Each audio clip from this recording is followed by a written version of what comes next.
Процесс строительства школы в Сыктывкарской орбите стал для Беларуси одним из практических примеров взаимодействия в рамках союзного государства.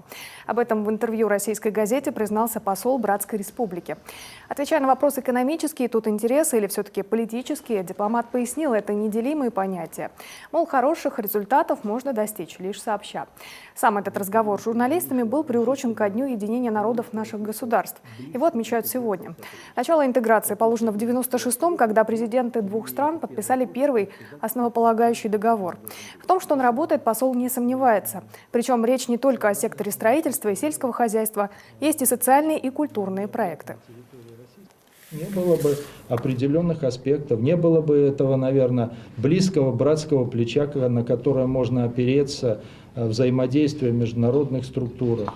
Не было бы других производственных кооперационных цепочек, сложнее было бы удорожание товара и всего остального. Поэтому вот эти все сегменты, я считаю, мы должны все граждане Беларуси и России работать активно, каждый на своем месте, над реализацией, полной реализацией вот этого уникальнейшего проекта.